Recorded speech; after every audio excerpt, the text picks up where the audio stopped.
आता आपण पाहतो आहोत की मोदी सरकारकडे तसा विशेष काही कार्यक्रम राहिलेला नाही आणि त्याच्यामुळे ही लोकसभा निवडणूक आहे आणि या लोकसभा निवडणुकीमध्ये आमची जी महाविकास आघाडी महाराष्ट्रामध्ये आहे आणि ती महाराष्ट्रामध्ये महाविकास आघाडी अत्यंत चांगल्या तऱ्हेने परफॉर्मन्स करत आहेत आणि आमची खात्री आहे की आमच्या महाराष्ट्रामध्ये महाविकास आघाडीला त्यांच्यापेक्षा भाजपपेक्षा जास्त जागा आम्हाला या महाराष्ट्रामध्ये मिळणार आहेत आणि म्हणून या निवडणुकीमध्ये आमचे उमेदवार विनायकजी राऊत साहेब हे 2 लाखाच्या फरकाने निवडून येणार।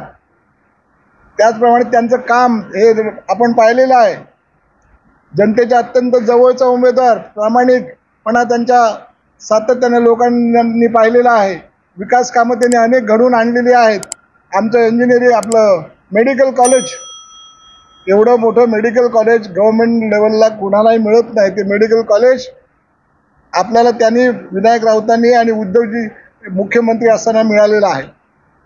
तर सातत्याने विकासाचा ध्यास घेतलेला आणि सर्वसामान्य कार्यकर्ता जे 2 वेळा जिल्हा परिषद आपल्या महानगरपालिकेमध्ये नगरसेवक राहिले, 1 वेळा विधान परिषदेमध्ये आमदार राहिले, 2 वेळा ते आपल्या लोकसभेमध्ये निवडून गेले, अशा तऱ्हेचा लोकाभिमुख अशा तऱ्हेचे आमचे इंडिया आघाडीचे उमेदवार आहेत आणि त्यांना या वेळेला 2 लाखाच्या जास्त फरकाने निवडून येणार। आपण पाहिलं मागच्या नगरपालिकेच्या निवडणुकीमध्ये एका बाजूला भाजप होतं, एका बाजूला केसरकर होते आणि अनेक आरोप एकमेकावर करत होते।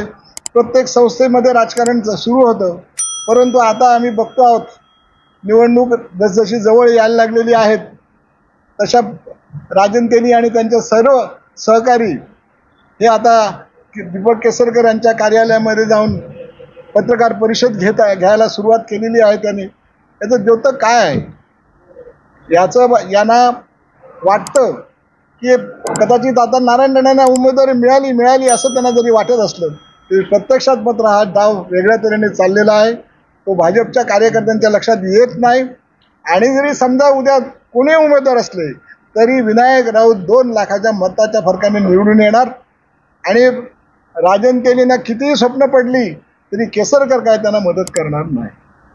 त्यांनी जरी आज भाजपने केसरकरने भाजपला मदत केली म्हणून उद्या विधानसभेमध्ये भाजप केसरकरांच्या पाठी राहील, त्यांच्या शिवसेनेच्या पाठी राहील असं जर त्यांना स्वप्न पडत असेल तर ते चुकीचं आहे। आणि अशा परिस्थितीमध्ये आम्हाला सुद्धा इथे विधानसभेमध्ये महाविकास आघाडीमध्ये आम्ही उमेदवार देणार आहोत। महाविकास आघाडीचा उमेदवार राहील तो कोण राहील ते मी आज बोलत नाही।